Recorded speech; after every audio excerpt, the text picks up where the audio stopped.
Баршаңызға қайырлы күн достар. Бүгін сіздерге пирогтардың ең дәмдісі және жасалуы да өте оңай пирогтардың бірі зебра пирогы. Бір жасағаннан ақ осындай керемет болып шығады. Ортасы толығымен піскен. Сіздерге жасалу жолын көрсететін боламын. Видеоның соңына дейін тамашалаңыздар.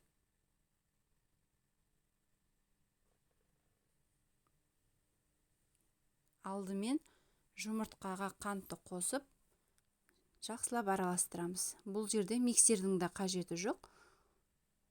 Осындай венчикпен араластырсаңыздар болады. Қантымыз толықтай еру керек. Сондықтан жақсылап араластырыңыздар. Жақсылап араласқан жұмыртқа мен қанттың үстіне айран құятын боламыз. Бұл жерде айранның температурасы бөлме температурасында тұрған айран, суықтай қоспағандарыңыз жөн.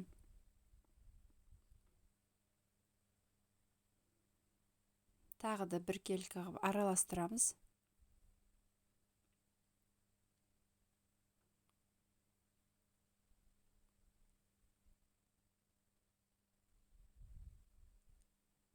Енді осының үстіне ас содасын саламыз.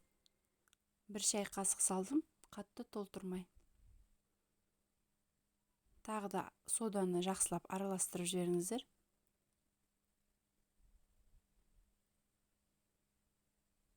Енді осының үстіне ерітілген сары майымызды құямыз. Мен алдын ала ерітіп дайындап алғанмын.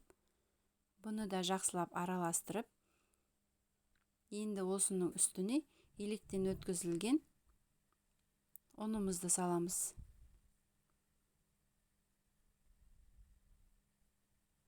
Ұнды бірден барлығын бірақ салмаңыздар. Әркімде ұнның тығыздығы әртүрлі болады, сондықтан 2-3 бөлікке бөліп араластырып отырып салғандарыңыз жөн.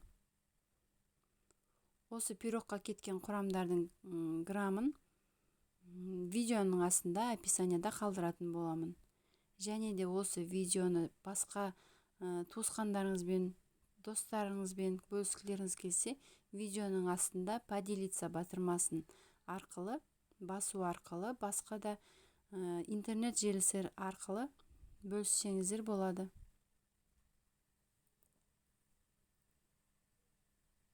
Онды 2-3 бөлікке бөліп, осындай араластырып отырып саласыздар.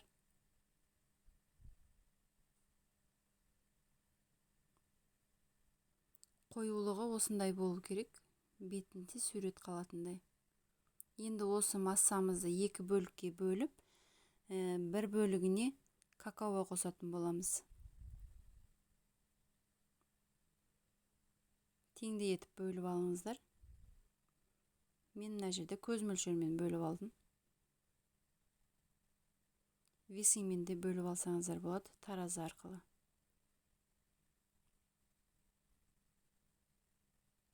Бір бөлігіне екінші жартысына какаоны қосып, толықтай араласқанша араластырамыз.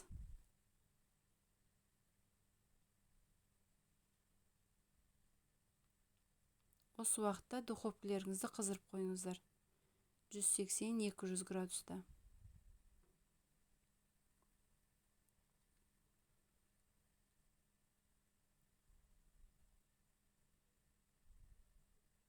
Құрметті көрермен, егер де менің каналыма жаңадан келген көрермен болсаңыз, менің каналыма подписаться батырмасын басып, өзіңізге тіркеп алыңыздар. Және де келесі видеоларды жіберіп алмас үшін қоңыраушаны баса кетіңіздер.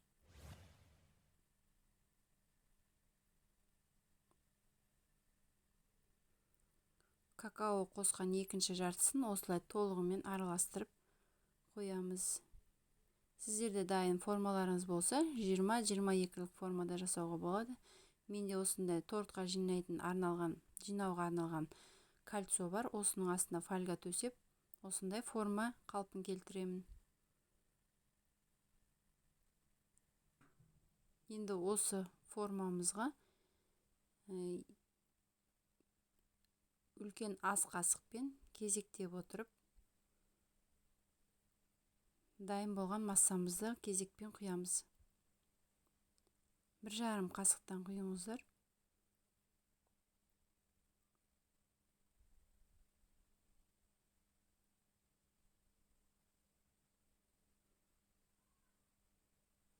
Ақ массадан құйдым. Енді осының үстіне шоколадный массаны құямын. Қайтадан ақ массаны құямыз. Екеуін кезектесіп отырып, толығымен құйып шығасыздар.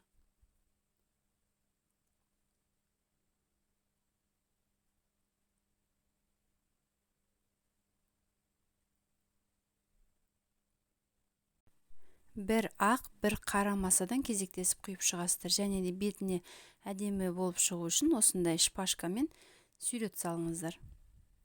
Бұл міндетті емес. Пирогымыз дайын.